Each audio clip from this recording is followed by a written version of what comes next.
The silence following the battle at Terminus Gate wasn't the absence of sound. It was the absence of understanding. Across thousands of worlds, billions of beings stared at their communication screens, trying to process what they had just witnessed.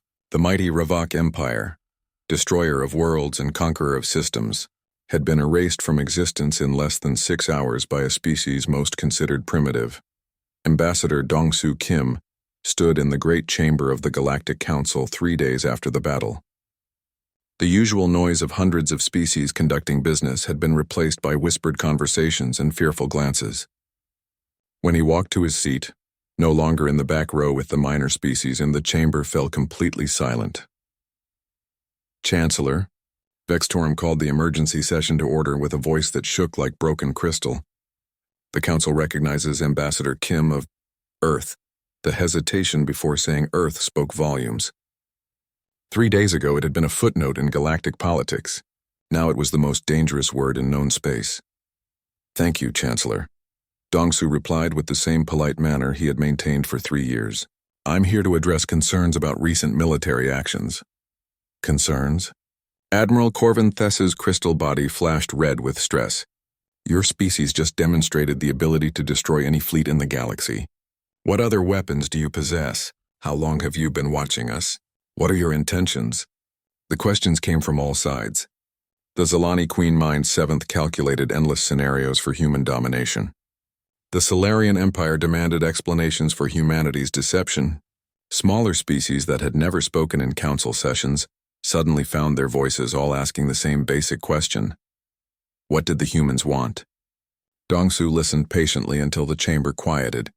"I understand your concerns," he said finally. "Let me answer them as clearly as possible. Yes, Earth possesses significant military capabilities. Yes, we have been observing galactic civilization for some time. And yes, we had reasons for not revealing our true strength until now." "What reasons?" demanded Senator Veltar of the Rigelian Confederacy. "Because we hoped we would never need to use it," Dongsu replied simply. "Humanity's greatest wish has always been peace. We prepared for war so that we might never have to fight one." Meanwhile, across the galaxy, the reality of human power was becoming impossible to ignore. Admiral Yejin Kang had divided her fleet into task forces that systematically eliminated every remaining Ravok stronghold. Each operation was surgical, precise, and devastating. Colonel Wu Jin Shin led ground forces that liberated occupied worlds with 0 civilian casualties. His soldiers moved through Ravok-controlled cities like ghosts, disabling enemy forces without harming the enslaved populations. The aliens who had suffered under Ravok rule for years were freed in a matter of hours.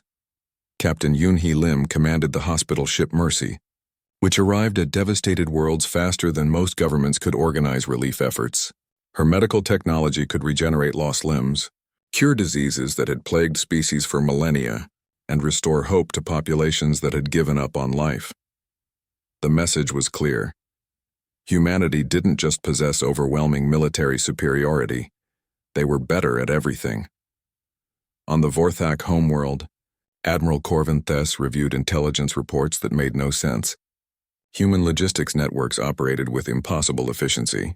Their supply ships appeared exactly where needed, exactly when needed, carrying exactly the right materials. Their communication systems allowed instant coordination across galactic distances. Their manufacturing capabilities seemed unlimited. "How?" he asked his science officers. "How did they advance so far without anyone noticing?" The answer came from an unexpected source. Dr. Thexmer, a young Vorthak scientist who had studied human culture, provided a report that stunned the military leadership. "Sir, I believe they never hid their advancement. They hid their unity. Every human ship, every human soldier, every human decision operates according to a single coordinated plan. They don't have different military branches competing with each other. They don't have political factions undermining their own forces. They don't have species prejudices limiting cooperation." Admiral Corvin Thess studied the data with growing amazement. "You're saying they fight as one mind?" "Not one mind, sir. One purpose. Every human knows exactly what their species is trying to achieve, and every human action supports that goal. We've been thinking of them as a primitive species, but they may be the most advanced civilization in the galaxy. Fear spread through known space like a virus. The Andromedan Trade Federation moved their entire fleet to defensive positions around their homeworld. The Centauri Republic began emergency evacuations of their frontier colonies.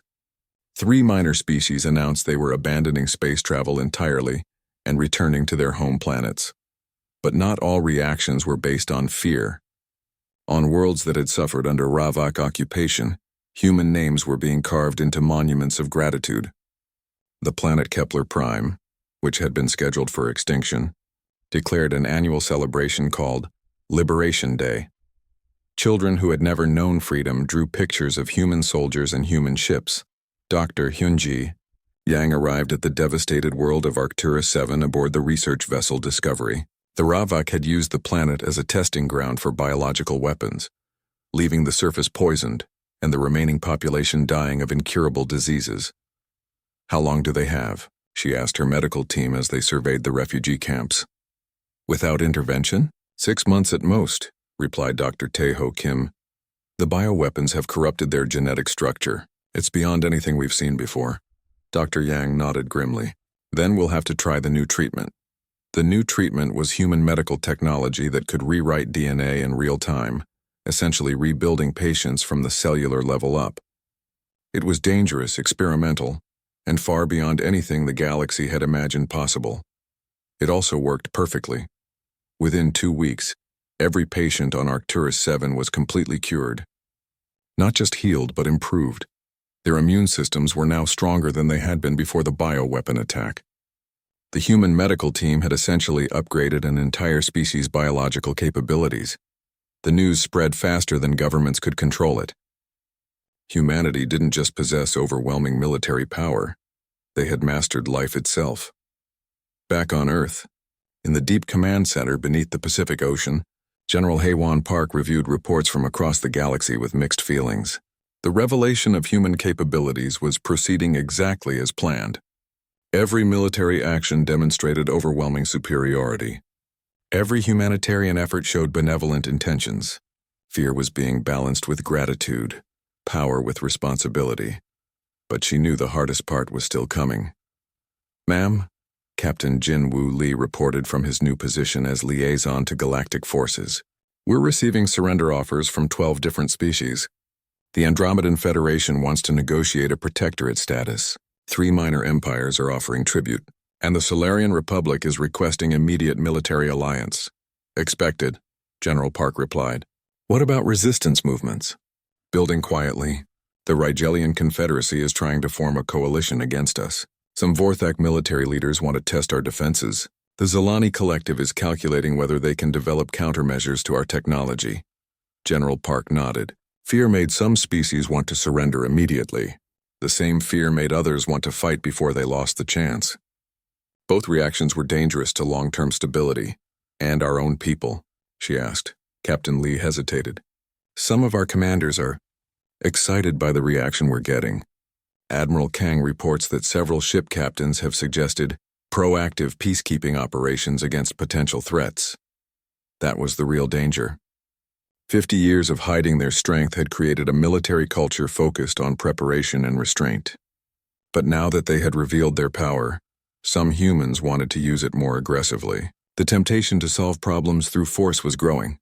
"Send a message to all fleet commanders," General Park ordered. "Remind them that our goal is peace, not conquest. We revealed our strength to end the war, not to start a new one." Across the galaxy, alien species struggled to adapt to their new reality. Some, like the grateful worlds liberated from Ravak occupation, began studying human culture and philosophy, trying to understand how Earth had achieved such unity of purpose. Others, like the proud military empires, looked for ways to restore their own sense of importance in a galaxy now dominated by human power. But everyone understood that the old order was gone forever. The Galactic Council still existed, but only because humanity allowed it to exist. The great military empires still maintained their fleets, but only because humanity saw no threat in them. Trade still flowed between worlds, but now it flowed under the protection of human peacekeepers. Ambassador Dong-Soo Kim concluded his address to the Galactic Council with words that would be remembered for centuries. "Humanity doesn't seek to rule the galaxy. We seek to protect it." We don't want to replace your governments or your cultures. We want to make sure they can flourish in peace. The HFY War is over. The age of senseless conflict is ending. What comes next depends on all of us working together. Dong-Soo Kim walked through the massive halls of Nexus Prime, the capital city that floated in space above a dying star. His simple black suit looked plain next to the colorful robes and strange armor worn by the hundreds of alien species around him. Some had 4 arms, others had scales that changed color, and a few floated in glass tanks filled with purple gas, but they all shared one thing. They looked down on humans. Ambassador Kim, called out Chancellor Vexitorum, a tall creature with crystal skin that rang like bells when he moved. How nice to see Earth's representative. The word representative came out like a bad taste. Dong-Soo smiled politely. He had been doing this job for 3 years now, and he knew exactly what these aliens thought of humans. They saw Earth as a small, weak planet with primitive technology and no real military power. Chancellor, Dong-Soo replied with a small bow. I hope the council meeting goes well today. In the great chamber, over 200 species sat in a giant circle. The most powerful were the Vorthak Empire, who looked like living crystals and controlled 40 star systems. Their Admiral Corvin Thess never missed a chance to show off his empire's military strength. Then there were the Zelani Collective, a hive-mind species that thought and moved as one. Their Queen Mind 7th spoke for billions of drone workers across 20 systems. Dong-Soo took his seat in the back row, where the minor species sat. The humans had been given this spot 3 years ago when Earth first joined the Galactic Council. Back then, the aliens had been curious about the new species. Now they barely remembered humans existed. The meeting started with reports about the growing war in the Outer Rim. A violent species called the Ravak was attacking peaceful worlds and taking them over. Their black ships appeared without warning, destroyed everything that fought back, and enslaved whatever was left. We need more soldiers, Admiral Corvin Thess announced, his crystal body flashing red with anger. The Ravak grow stronger every day. Queen Mind 7th's many voices spoke as one. Our calculations show we need 3 times more troops to stop them. Then we take them from the minor species, said Chancellor Vexitorum. Every world must contribute soldiers for the greater good. Dong-Soo felt his heart beat faster but kept his face calm. This was what Earth had been waiting for and dreading. He stood up slowly. Earth will provide soldiers, he said in his quiet voice. We are honored to serve the council. Some aliens laughed. Others whispered jokes about human bravery. Admiral Corvin Thess looked at Dong-Soo like he was looking at a pet that had learned a new trick. How many can your little world spare? The Admiral asked. A few hundred? 1,000? We can send 50,000 soldiers, Dong-Soo replied. The chamber went quiet for a moment, then burst into surprised chatter. 50,000 was more than some empires could provide. Impossible, Queen Mind 7th said. Your species numbers less than 10 billion. You cannot spare so many. We can, Dong-Soo said simply, and we will. 3 weeks later, General Haewon Park stood on the bridge of the transport ship Unity's Hope, watching Earth grow smaller through the window. Behind her, 50,000 human soldiers were getting ready for war. At least that's what the aliens thought. Captain Jin Woo Lee found her there looking out at the stars. He was young for a captain, only 32, but his eyes looked much older.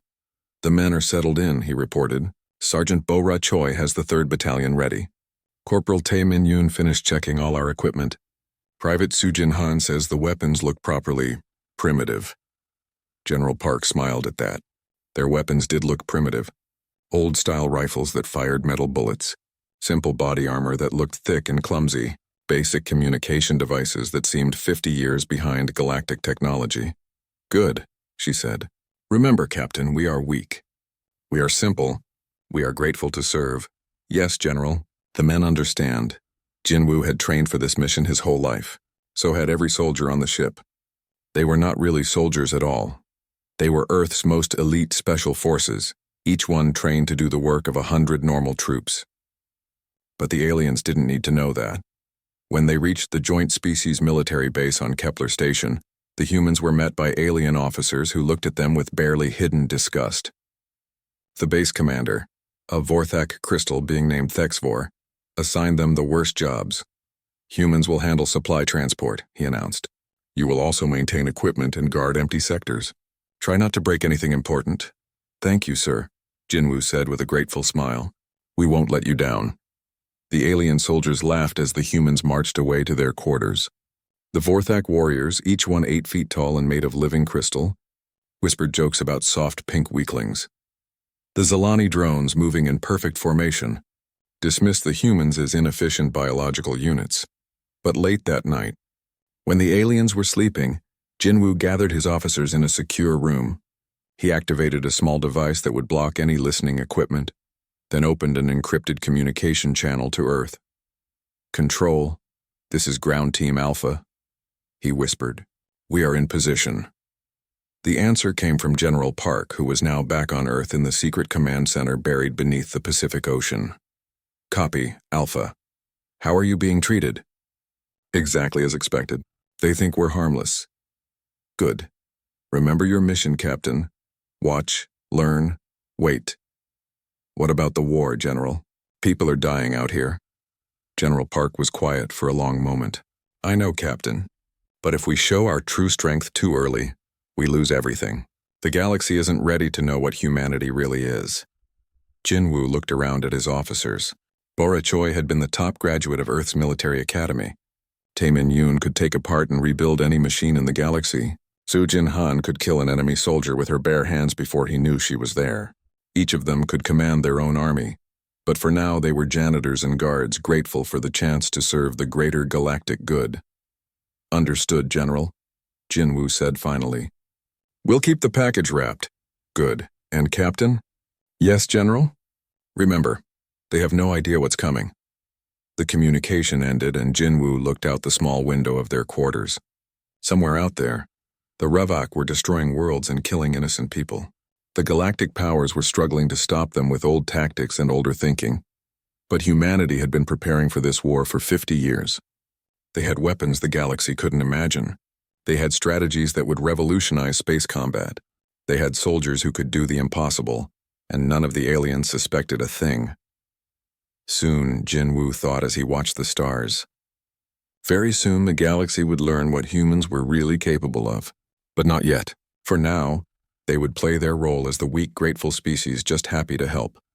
The greatest military force in galactic history would remain hidden just a little longer. 3 months had passed since the human soldiers arrived at the alien military base. Captain Jinwoo Lee walked through the supply depot, carrying boxes of ammunition for the Vorthak crystal warriors. The 8-foot-tall aliens barely looked at him as he worked.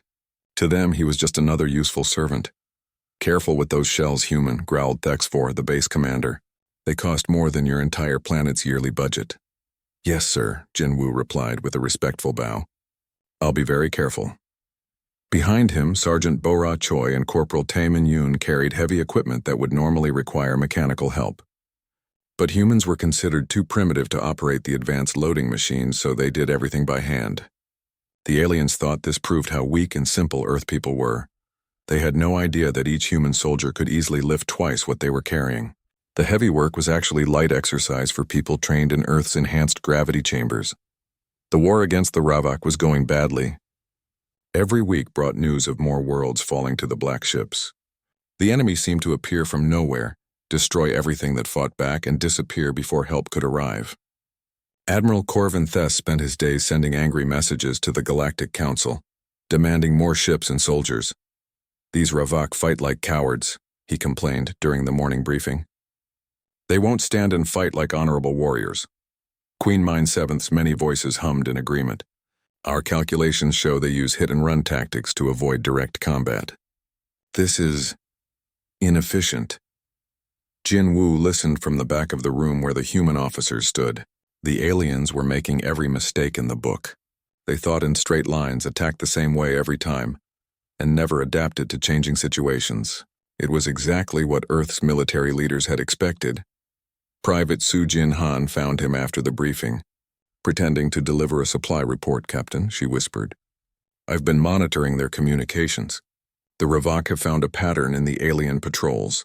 They're planning something big. How big? Jinwoo asked quietly.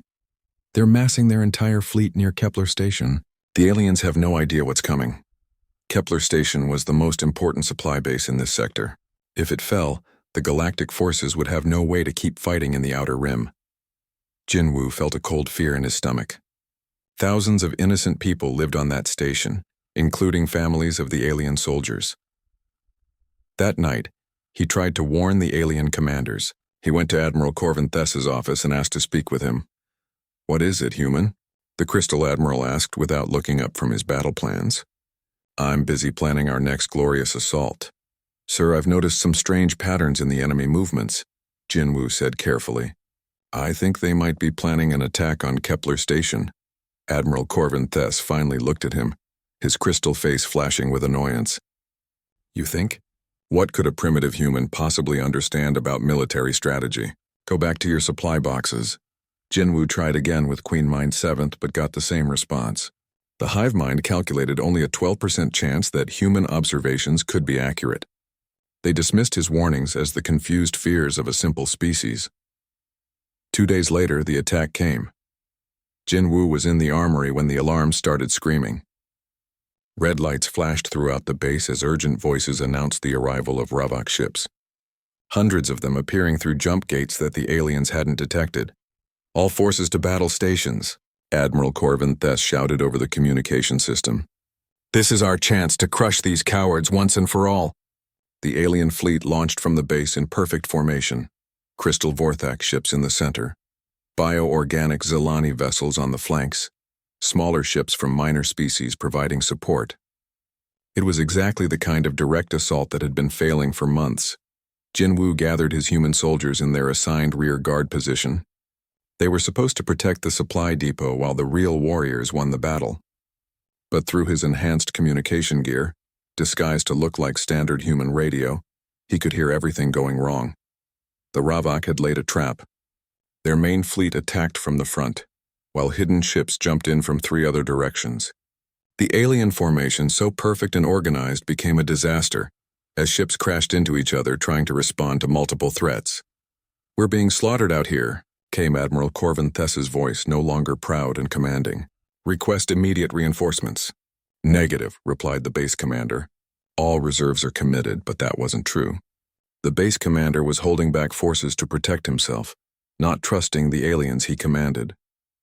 It was another example of the divided leadership that made galactic military operations so ineffective. Bora Choi monitored the tactical displays from their guard post. "Captain, the main fleet is breaking apart. The Ravok are pushing through toward the civilian sections." Through the station's windows, Jinwoo could see the battle raging in space. Bright flashes marked the deaths of ships and the people inside them. Escape pods launched from damaged vessels only to be hunted down by Ravok fighters. "Sir," Taemin Yoon said quietly, "we could help. We could end this right now." Jinwoo knew what he meant. Each human soldier carried weapons that could destroy Ravok ships with a single shot. Their supposedly primitive armor contained shields that could stop anything the enemy had. Their basic tactical training was centuries ahead of anything the galaxy had seen. But their orders were clear. Maintain the disguise at all costs. "We can't," Jinwoo said, though it hurt him to say it. Not yet. The battle turned into a rout. The surviving alien ships retreated toward the base in complete disorder. Behind them came the Ravok fleet, eager to finish what they had started. The station's defense guns opened fire, but they were designed to stop small raids, not a full invasion. "All remaining forces," Admiral Corvin Thess announced, his voice defeated. "Prepare for evacuation. The station is lost." "What about the civilians?" Bora asked. Jinwoo looked around at his soldiers.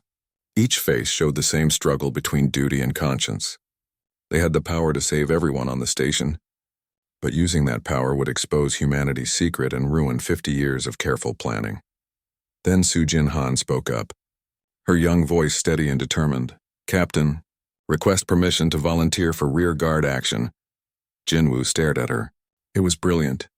The aliens expected humans to be brave beyond their abilities. They wouldn't be surprised if the primitive Earth soldiers volunteered for a hopeless last stand. It would fit perfectly with their idea of human nature. "All right," he said finally. "We volunteer."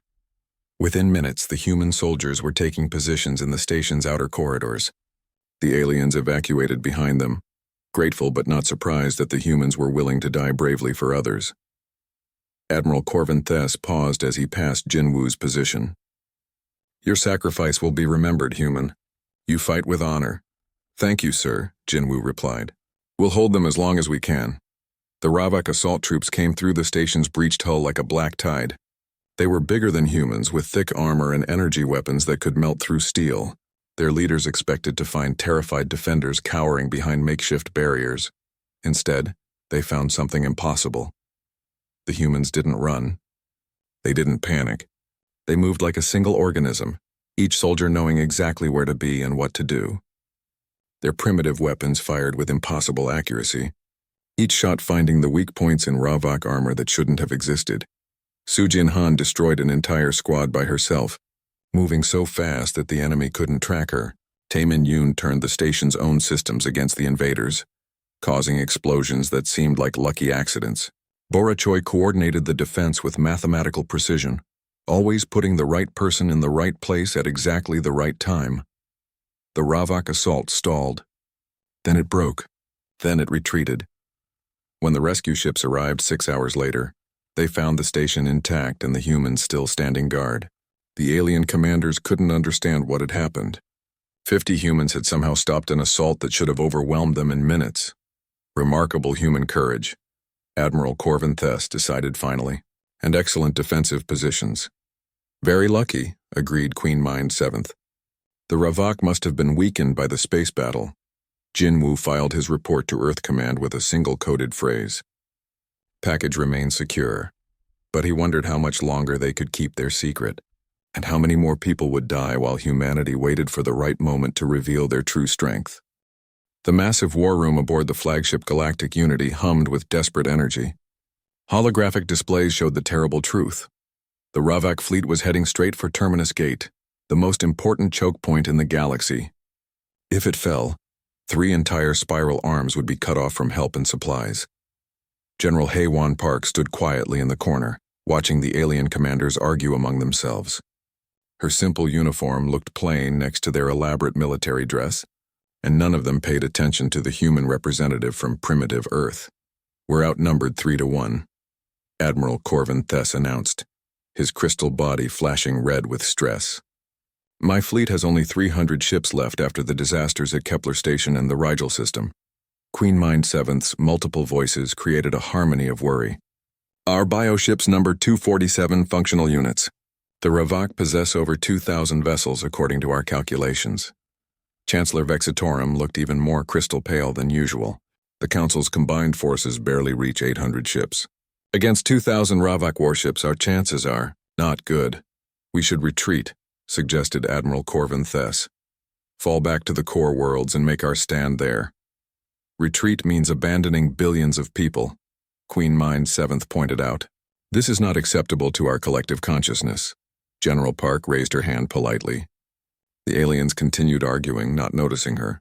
She waited patiently, then cleared her throat. Excuse me, she said in her quiet voice. The room gradually fell silent as the alien commanders remembered that the human was still there. Yes? Chancellor Vexitorum asked with barely hidden annoyance. What is it?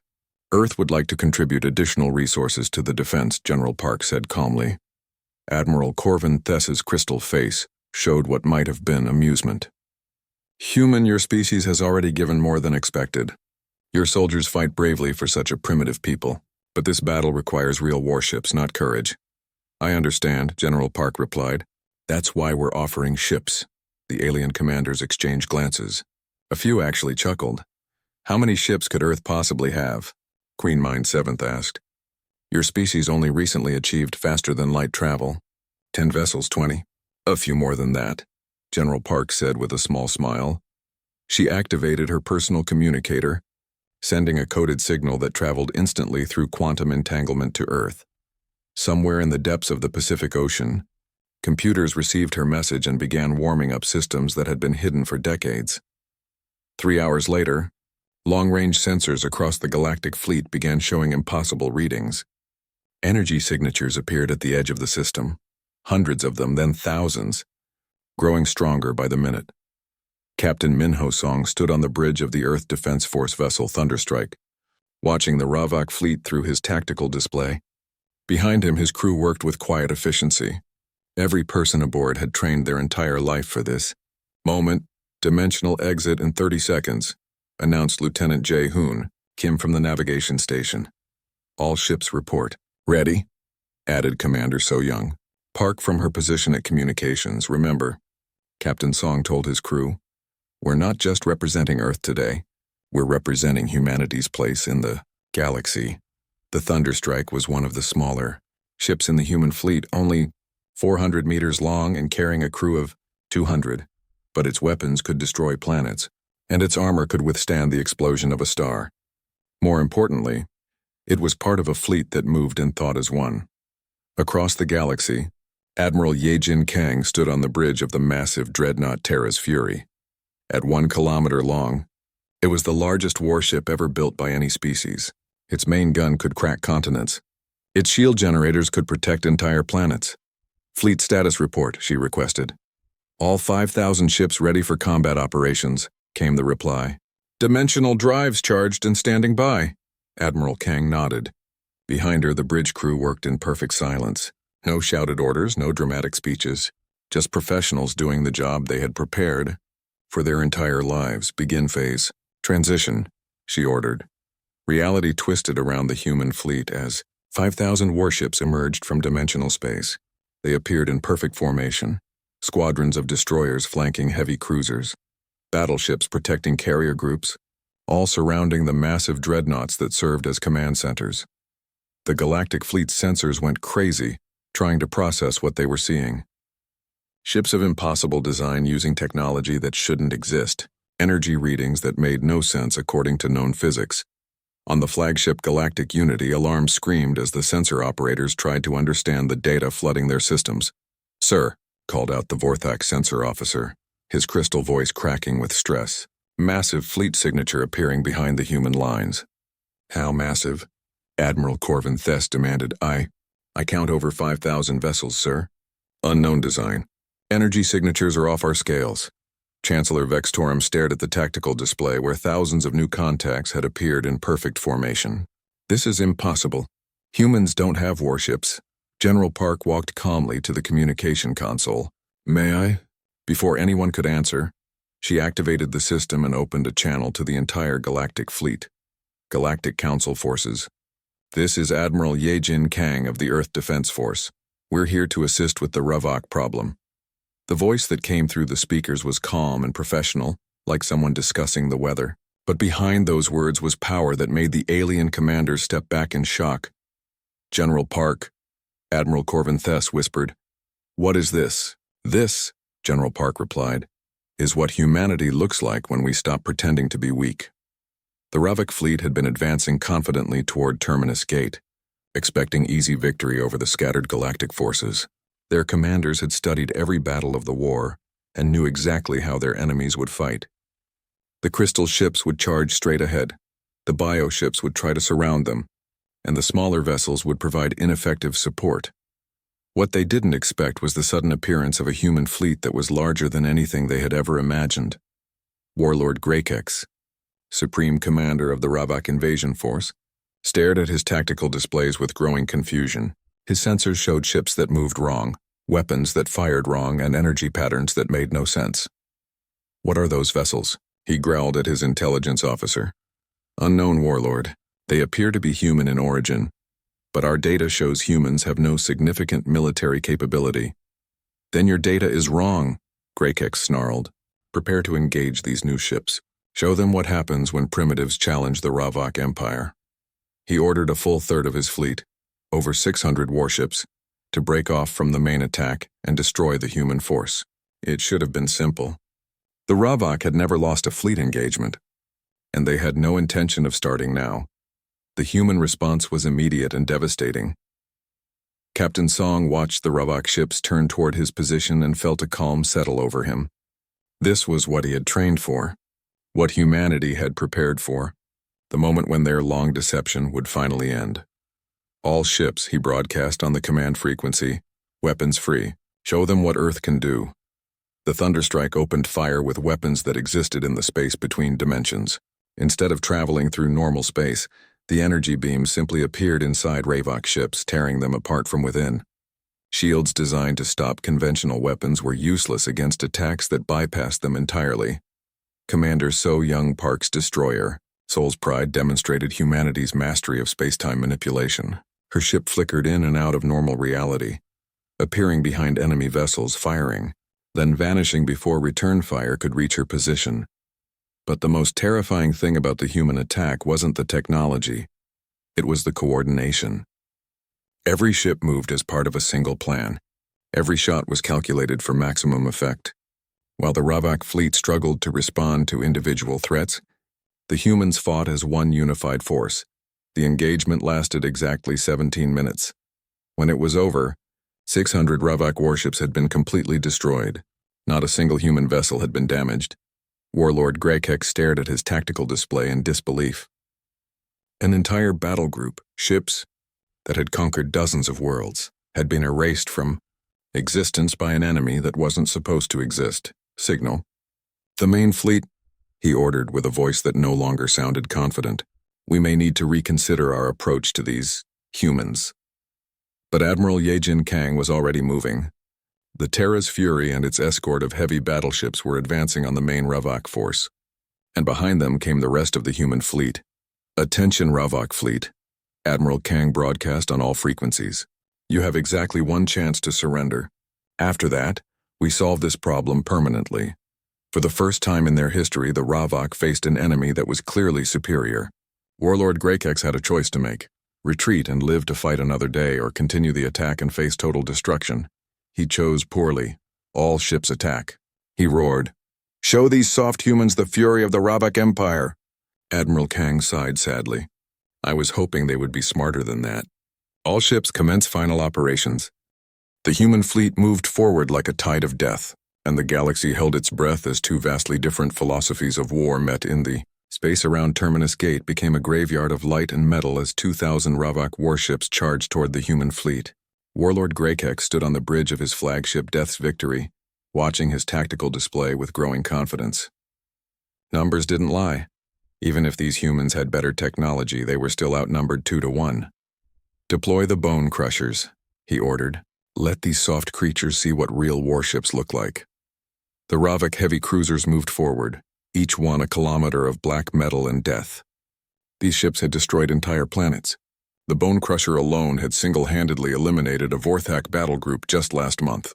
Their fusion cannons could melt through any known armor, and their boarding parties had never met resistance they couldn't overcome. Admiral Yejin Kang watched the enemy advance from her position on the Terra's Fury. Around her, the bridge crew worked in perfect silence, monitoring hundreds of ships and thousands of weapon systems. No panic, no shouting, just quiet professionalism. Enemy. Fleet entering optimal range, reported Captain Min Ho Song from his position. Coordinating the destroyer. Squadrons. All ships are in position, added Commander So-Young Park from Fleet Communications. Admiral Kang nodded once. Begin operations. What happened next changed how every species in the galaxy thought about war. The human fleet didn't charge forward like the crystal warriors of the Vorthak Empire. They didn't swarm the enemy like the bioships of the Zelani Collective. Instead, they simply appeared where they needed to be. Captain Song's destroyer Thunderstrike materialized directly behind the Ravak heavy cruiser Planet Killer, its dimensional drives allowing it to step outside normal space and back in, wherever it chose. Before the enemy ship could react, the Thunderstrike fired a single shot from its main gun. The weapon didn't travel through space. It simply opened a small wormhole that connected the destroyer's firing chamber directly to the Ravak ship's reactor core. The Planet Killer, a vessel that had survived 100 battles, exploded from the inside out in less than 3 seconds. Across the battlefield, similar scenes played out as human ships used technology that made the laws of physics into suggestions rather than rules. Commander So-Young Park's cruiser Soul's Pride faced off against 5 Ravak destroyers at once. Instead of trying to fight them all, her ship split into quantum copies of itself, allowing one vessel to attack from 5 different positions simultaneously. The Ravak captains tried to coordinate their defense. But how do you fight an enemy that can be in multiple places at once? How do you plan tactics against weapons that ignore your shields and armor completely? But the real shock wasn't the technology. It was how the humans used it. Lieutenant Jae-hoon Kim monitored the tactical network from his position aboard the Thunderstrike. Every human ship was connected to every other through quantum communication that operated faster than light. When Captain Song made a decision, every other captain knew about it instantly. When Commander Park discovered a weakness in enemy armor, every human gunner adjusted their aim automatically. The Ravak fought as 2,000 individual ships, each captain trying to win personal glory. The humans fought as a single organism with 5,000 parts, each perfectly coordinated with all the others. Warlord Greykex watched his battle plans fall apart in real time. How are they doing this? He roared at his science officer. Our sensors show their ships violating basic physics. I don't know, Warlord, the officer replied, his voice shaking. Their technology is beyond our understanding. They move through dimensions we didn't know existed. On the Galactic Fleet's flagship, Admiral Corvin Thess stared at his tactical display in complete shock. The Crystal Admiral had spent his entire life studying military strategy, but what he was seeing made no sense. Ships that could be in multiple places at once, weapons that traveled through folded space, coordination that seemed almost telepathic. This is impossible, he whispered. No species can advance this far without the galaxy knowing about it. General Haewon Park stood beside him, watching the battle with calm satisfaction. Admiral, you've been thinking about this all wrong. You assume that because we're new to the galactic community, we must be primitive. But Earth had thousands of years to develop before we met you, and we spent the last 50 years preparing for exactly this moment. Queen Mind Seventh's many voices created a harmony of confusion. Our collective consciousness cannot process this data. Human technology exceeds our calculations by factors we cannot measure. How? Chancellor Vextorum demanded. How did you hide all of this? General Park smiled. We didn't hide anything. We just let you see what you expected to see. You looked at us and saw a young species with primitive technology. So that's what we showed you. Meanwhile, we were studying every aspect of galactic civilization, learning your weaknesses, preparing for the day we might need to act. The battle reached its climax when the Terra's Fury engaged the Ravak flagship directly. Warlord Greykex had ordered his ship forward, determined to destroy at least one human vessel before his fleet was annihilated. Target their largest ship, he commanded. All guns full power. Show them that the Ravak do not die easily. The Death's Victory opened fire with every weapon it possessed. Fusion beams that could melt planets, missile salvos that could destroy moons, particle accelerators that could tear apart atoms themselves. The concentrated firepower of the Ravak flagship was enough to sterilize entire star systems. None of it touched the Terra's Fury. Admiral Kang watched the incoming fire with professional interest. Impressive destructive capability, she noted, but rather poorly coordinated. Tactical. Please demonstrate our defensive systems. The human dreadnought's shields didn't try to stop the Ravak weapons. They simply redirected them into parallel dimensions where they harmlessly dissipated. What looked like a devastating attack to the aliens was just an interesting light show to the humans. Return fire, Admiral Kang ordered calmly. Single shot, minimum power. The Terra's Fury's main gun was designed to crack planets. Set to its lowest setting, it fired a beam of concentrated energy that existed partially outside normal space. The shot passed through the Death's Victory's shields as if they weren't there, and struck the flagship's hull. The massive Ravak warship, pride of their fleet and terror of a dozen systems, simply ceased to exist. Not destroyed, not exploded, just gone, as if it had never been built. Warlord Greykex had exactly enough time to realize what was happening before he and his entire crew were reduced to their component atoms. The rest of the Ravak fleet tried to retreat, but human ships were already in position to block every escape route. Captain Song's destroyers appeared at the jump points, while Commander Park's cruisers surrounded the enemy formation. The aliens found themselves trapped in a sphere of human vessels, with nowhere to run and no way to fight back effectively. Ravak fleet, Admiral Kang broadcast on all frequencies. You have one final chance to surrender. Shut down your weapons and prepare to be boarded. The remaining Ravak captains looked at their tactical displays and saw the truth. They were surrounded by an enemy that was clearly superior in every way. Their most powerful weapons had proven useless. Their fastest ships couldn't escape. Their strongest shields provided no protection. One by one, the Ravak warships powered down their weapons and signaled surrender. The battle was over. The entire Ravak invasion force, 2,000 ships that had terrorized the galaxy for months, had been defeated in less than 6 hours. Not a single human vessel had been lost. Not a single human soldier had been killed. In the silence that followed, every species in the galaxy had to confront a new reality. Humanity wasn't the weak, primitive newcomer they had assumed. Earth wasn't a minor world on the edge of civilization.